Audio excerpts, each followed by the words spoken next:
नमस्कार, मी सीमा शहाडे। आज एक प्रश्न मी तुम्हाला विचारणार आहे। खरं तर मी विचारण्यापेक्षा तुम्हीच हा प्रश्न तुमच्या मनाला विचारायचा आहे। आज इतकी फास्ट पेस लाईफस्टाईल आहे आपली, धावपळीचं जीवन आहे, ताणतणावाचं जीवन आहे, स्पर्धेचं युग आहे आणि या सगळ्यामध्ये स्टँड होताना खरंच आपलं आरोग्य नीट ठेवतोय का? आपलं आरोग्य सुरक्षित आहे का? आपण निरोगी आहोत का? घर आणि व्यावसायिक जबाबदाऱ्या सांभाळताना माझ्या तब्येतीकडे खरंच दुर्लक्षच झालं। गेले अनेक वर्षांपासून ही सगळी कामं करत असताना मलाच कळलं नाही की मला हेल्थ चॅलेंजेसला कसं सामोरं जायला लागलंय। आणि हे हेल्थ चॅलेंजेसला जेव्हा मी सामोरं जायला लागले तेव्हा मला खरं तर माझ्या वडिलांचे एक शब्द आठवले। माझे बाबा रेग्युलर तालमीत जायचे आणि मग ते मला म्हणायचे, सीमा, शरीर हे कमवावं लागतं। शरीर कमवावं लागतं म्हणजे काय? हेल्थ ही अर्न करावी लागते, पण आरोग्य आपोआप मिळत नाही। खरंच ते अर्न करावं लागतं। अर्न म्हणजे काय? ऍक्च्युली रेग्युलर एक्सरसाइज हवा, म्हणजेच नियमित व्यायाम हवा। नुसताच नियमित व्यायाम करूनही उपयोग नाही। आयुष्याकडे बघण्याचा दृष्टिकोन हा सकारात्मक असायला पाहिजे, म्हणजेच पॉझिटिव्ह ॲटिट्यूड असायला पाहिजे। ॲडिक्वेट रेस्ट पाहिजे, म्हणजेच पुरेशी विश्रांती पण आपण घ्यायला पाहिजे। आणि त्याचबरोबर सर्वात महत्त्वाचं म्हणजे संतुलित आहार। सो संतुलित आहाराबद्दल आपल्याला माहिती पाहिजे। मग आपल्याला खरंच माहिती आहे का, जागतिक आरोग्य संघटनेने एक बॅलन्स डाएट करता एक फूड पिरॅमिड रेकमेंड केलेला आहे। इंडियन काउन्सिल ऑफ मेडिकल रिसर्चचे रेकमेंडरी अलाउन्सेस आहेत आपल्या न्यूट्रिशन करता। सो त्याबद्दल आपल्याला माहिती आहे का? तर त्याच्याबद्दलही आपल्या मनामध्ये जागरूकता हवी। माझ्या हेल्थ चॅलेंजेसला सामोरं जात असताना मला याबद्दल माहिती कळली आणि खरं सांगू, मोदी केअर कंपनीकडनं एक complete nutritional package, foundation health करता कम्प्लीट न्यूट्रिशनल पॅकेज माझ्या हातामध्ये आलं। मी ते माझ्या आहारामध्ये समाविष्ट केलं आणि ज्या हेल्थ चॅलेंजेसला मी सामोरं जात होते त्या हेल्थ चॅलेंजेसमधनं मी हळूहळू बाहेर पडायला लागले। एवढंच नाही तर माझी स्किन हेल्थ, माझं वजन याच्यामध्ये पण खूप मोठा फरक मला जाणवला। म्हणजे पॅथॉलॉजिकल रिपोर्ट्स जे आहेत ते रिपोर्ट सुद्धा नॉर्मल यायला लागले। आणि एवढंच नाही तर मला खूप आनंद होतोय आज तुम्हाला सगळ्यांना हे सांगताना की जे अनेक दिवस मी जे केवळ घर घर घर आजारपणा करता घर घर घर म्हणून घरी राहत होते, तर मी आता परत घरातनं बाहेर पडायला सुरुवात केलेली आहे आणि माझ्या कामाला सुरुवात केलेली आहे। पण न्यूट्रिशनल पॅकेज सांगायच्या आधी मला तुम्हाला एक गोष्ट सांगायची आहे की आपलं शरीर हे असंख्य पेशींनी बनलेलं आहे। अनेक सेल्सनी मिळून आपलं शरीर बनतं आणि या ज्या सेल्स आपल्या शरीरामध्ये तयार होतात त्याच्याकरताच खरं तर आपल्याला शरीराला गरज असते ती अन्नाची। आपण अन्न खातो, आपण रोज जेवतो, पण आपल्याला एक पोटभरीचं अन्न खावं म्हणून आपण अन्न खायचं का आपलं शरीर कमवायचं म्हणून आपण अन्न खायचं, याबद्दल मात्र आपलं मन जागरूक असायला हवं। आजकालच्या फास्ट लाईफस्टाईलमध्ये बेसिकली सगळ्याच गोष्टी लोकांना शॉर्टमध्ये हव्या असतात, इन्स्टंट हव्या असतात आणि म्हणून आपल्या कुकिंग हॅबिट्स पण खूप बदललेल्या आहेत। गेले अनेक दशकांमध्ये बेसिकली आपल्याकडचे जे खाद्यपदार्थ आहेत त्याच्यामध्ये खूप मोठी अडल्ट्रेशन्स व्हायला लागले आणि हे मी नाही सांगत आहे, हे FSSAI सांगतं। सो आपण खाताना तर खातो, आपण रोजचं जेवण तर जेवतो आणि आपल्याला हेही माहिती आहे की रोजच्या जेवणामध्ये प्रोटीन्स असायला पाहिजेत, कार्ब्स असायला पाहिजेत, फॅट्स असायला पाहिजेत, विटॅमिन्स मिनरल्स असायला पाहिजेत, भरपूर प्रमाणामध्ये पाणी प्यायला पाहिजे। सो आपलं इंडियन आजकालचं डाएट जे आहे ना याच्यामध्ये आपण कार्ब्स तर खूप खातो, फॅट्स तर खूप खातो, पण कमतरता पडते ती प्रोटीन्स, विटॅमिन्स, मिनरल्सची। आणि बेसिकली तुम्हाला माहिती आहे का एक गोष्ट, जो सर्व्हे आता झालेला आहे या सर्व्हेमध्ये संपूर्ण जगामध्ये भारत हा एक प्रोटीन डेफिशियन्सी कंट्री म्हणून गणला जातो। सो हे कशामुळे होत आहे तर जे अनेक दशकं जी ॲडल्ट्रेशन्स होत आहेत आणि जो सकसता जी किंवा पौष्टिकता जी अन्नाची कमी व्हायला लागलेली आहे किंवा आपलं शरीर जे अन्न कमी ग्रहण करायला लागलेलं आहे, या सगळ्या गोष्टींमुळे होते। आणि मग ही जी अन्नातली कमतरता अशीच राहत राहिली तर मग आपण तंदुरुस्त कसे राहणार, आपण आत्ताच्या या सगळ्या युगामध्ये स्टँड कसे होणार, आपली तब्येत कशी कमावणार, आपलं शरीर कसं कमावणार। तर बेसिकली मला तुम्हाला जे सांगायचं आहे ते हे सांगायचं आहे की आज आपण जेवत जरी असलो तरी या जेवणाबरोबर आपल्या अन्नामध्ये जी कमतरता तयार होते त्याच्याकरता आपल्याला गरज आहे ती फूड सप्लिमेंट्सची। आणि म्हणूनच माझ्या आहारामध्ये मी हे जे न्यूट्रिशनल पॅकेज जे समाविष्ट केलेलं आहे त्याबद्दल मी आता तुम्हाला सांगते. ही आहे ऑल प्लांट प्रोटीन पावडर. ही एक ट्राय ब्लेंड अशी प्रोटीनची पावडर आहे. म्हणजे याच्यामध्ये सोय प्रोटीन्स, याच्यामध्ये व्हीट प्रोटीन्स आणि याच्यामध्ये येलो पीचं प्रोटीन आहे. ही ट्राय ब्लेंड प्रोटीन पावडर आहे आणि मला बेसिकली ही का आवडते तर आपल्याला माहिती आहे का की मार्केटमध्ये अनेक प्रकारच्या पावडर्स आहेत, प्रोटीन पावडर्स आहेत, पण एक हेल्दी आणि क्वालिटी वाईजची प्रोटीन पावडर असते त्याला बेसिकली एका नंबरचं मानांकन असतं, ज्याला आपण पीडीकास असं म्हणतो, protein digestibility corrected amino acids. So हा जो पीडीकास आहे हा चांगल्या प्रोटीनचा जो असावा लागतो तो एक आहे. आणि मला ही प्रोटीन याच्याकरता आवडते की याचा पीडीकास पण एक आहे. म्हणजेच काय, ही जी प्रोटीन आहे ही इझिली डायजेस्टेबल आहे.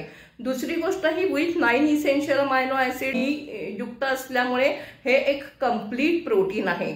आणि महत्वाचं म्हणजे प्रोटीन घ्यायचं तर आपल्याला बऱ्याच गोष्टी म्हणजे त्याची चव किंवा त्याच्या बरोबर मग लोकांचं असं म्हणणं असतं की याचं वजन वाढतं हे असतं, पण मला खरंच तुम्हाला सांगायचं आहे की ही जी प्रोटीन आहे ही कोलेस्ट्रॉल फ्री आहे, फॅट फ्री आहे. म्हणजे कुठेही शरीरामध्ये अनावश्यक चरबी किंवा अनावश्यक वजन वाढत नाही प्रोटीन घेतल्यानंतर.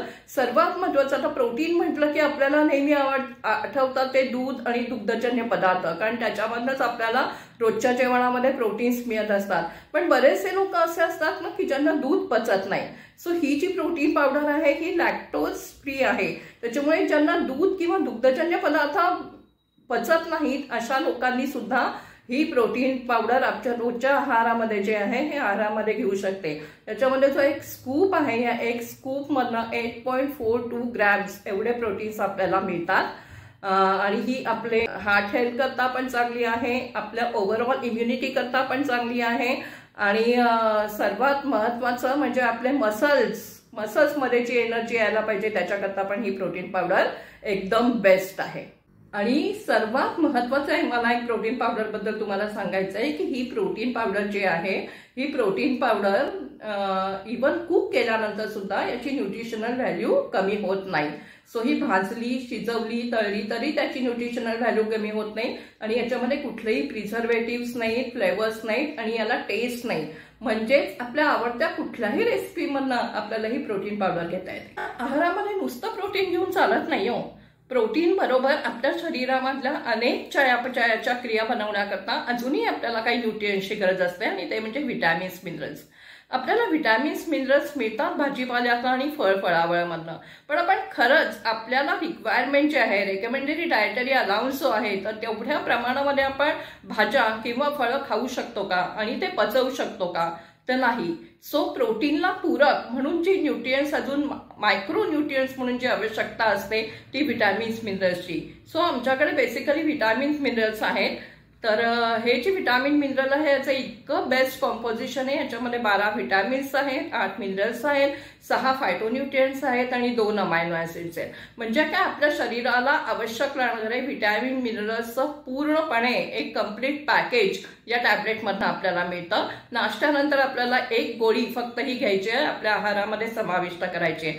पण जसं आपलं वय वाढतं ना तसं ऍक्च्युली लेडीज आणि जेंट्समध्ये वेगवेगळ्या व्हिटॅमिन्स, मिनरल्सची कमतरता होते आणि वेगवेगळे व्हिटॅमिन्स, मिनरल्स हे आपल्याला घ्यावे लागतात. सो त्याच्याकरता आमच्याकडे बेसिकली मल्टीव्हिटॅमिन, मल्टीमिनरल वुमन आणि मल्टीव्हिटॅमिन, मल्टीमिनरल मेन्स हे सुद्धा आमच्याकडे आहे. सो मल्टीव्हिटॅमिन, मल्टीमिनरल मधले कुठल्याही वयातले आणि असे कम्प्लीट पॅकेज आमच्याकडे आहे. सो आपण आपल्या हेल्थनुसार आपण हे समाविष्ट करायचंय. मी मात्र माझ्या आहारामध्ये मल्टीव्हिटॅमिन, मल्टीमिनरल वुमेन्स याचा समावेश केलेला आहे. अजूनही खरं तर एका खूप महत्वाच्या न्यूट्रिएंटची आपल्या शरीराला गरज असते आणि त्याला म्हणतात 09. फार कमी लोकांना खरं तर 09 बद्दल माहिती आहे. 09 काय करतं तर आपण रोज खरं तर जे अन्न जेवतो तर त्यातली जी पौष्टिकता असते ती पौष्टिकता आपल्या सेल्समध्ये घेऊन जाण्याचं काम 09 करतं. आणि 09 मुळे सेल्स ज्या आहेत त्या सेल्स सशक्त बनतात, तंदुरुस्त बनतात. अनेक सेल्स आपल्या शरीरामध्ये रोज नव्याने निर्माण होत असतात आणि त्या नव्याने निर्माण होणाऱ्या सेल्सला आपण खाल्लेलं अन्न त्या पेशीपर्यंत घेऊन जाण्याचं काम 09 करतं. आणि मग पेशी सशक्त बनल्या, सेल सशक्त बनल्या की बेसिकली टिश्यू सशक्त बनतो. टिश्यू सशक्त बनला, तंदुरुस्त बनला तर ऑर्गन्स तंदुरुस्त राहतात आणि ऑर्गन्स तंदुरुस्त राहिले तर नॅचरली आपलं शरीर जे आहे ते आपलं शरीर तंदुरुस्त राहणार आहे. आणि हे काम करतं बेसिकली आमचं नोनी. आमचं नोनी जे आहे, मुळातच नोनी हे जे आहे याच्यामध्ये 150 पेक्षा जास्ती पोषक तत्व आहेत. आणि आयुर्वेदामध्ये याला बेसिकली एक मल्टीटॉनिक आपल्या शरीराकरता असं म्हटलेलं आहे. सो अनेक मल्टीपर्पज बेनिफिट्स या नोनीचे आपल्याला मिळतात. आणि नोनीमुळे आपलं आरोग्य जे आहे हे आपलं आरोग्य खूप चांगलं राहतं. नोनीचा जरूर समावेश आपल्या आहारामध्ये करायला पाहिजे. त्यांनी बेसिकली आपले सर्व ऑर्गन, स्किन, आपली लिव्हर, आपले इम्युनिटी, आपले डायजेशन या सगळ्याला खूप मोठा फायदा होतो. मेन हे डिटॉक्सिफिकेशनचं पण काम करतं. अनावश्यक ज्या गोष्टी आहेत त्या पण शरीराच्या बाहेर टाकण्याकरता नोनी सपोर्टिव्ह म्हणून खूप चांगल्या प्रकारे काम करतं. आणि जसं आपण व्हिटॅमिन, मिनरल्स, प्रोटीन्स याच्याबद्दल माहिती घेतली, तसंच बेसिकली अजून एक न्यूट्रिएंट आपल्याला खूप महत्वाचं असतं शरीरामध्ये डेली बेसिसच्या मेंटेनन्स करता आणि बॉडी करता, दॅट इज ओमेगा 369. सो आमच्याकडे हा ओमेगा 369चा एक व्हेजिटेटिव्ह सोर्स आहे. फ्लॅक्सीड ऑइल हे कोल्ड प्रेस टेक्नॉलॉजी मधलं ऑइल आहे आणि याच्यामध्ये ओमेगा 369 बरोबरच बेसिकली लिगन्स घातलेले आहे, ज्याच्यामुळे एक इस्ट्रोजेनचं, फायटो इस्ट्रोजेनचं काम ते करतं. आणि म्हणून अगदी स्पेसिफिकली वुमेन्स मध्ये ऍक्च्युली जे मेनोपॉझल प्रॉब्लेम्स फेस होतात लेडीजला, तर त्याच्याकरता हे एक फार बेस्ट सोल्युशन आहे. जसं एक व्हेजिटेटिव्ह सोर्स मधलं हे फ्लॅक्सीड ऑइल आमच्याकडे आहे, फ्लॅक्स ऑइल. तसंच त्याच पद्धतीमध्ये नॉनव्हेज सोर्स मध्ये आमच्याकडे क्रीड ऑइल पण आहे, पण मी मात्र माझ्या आहारामध्ये फ्लॅक्स ऑइलचा समावेश केलेला आहे. सो पटतंय का आपल्याला की आपलं आरोग्य हे आपल्या हातात आहे आणि आपलं आरोग्य आपल्याला चांगलं ठेवायलाच पाहिजे. आरोग्य असं म्हणतात ना की health is wealth. So healthy राहिला तर वेल्दी राहाल आणि हेल्दी आणि वेल्दी राहिला तर आयुष्य चांगलं जगाल.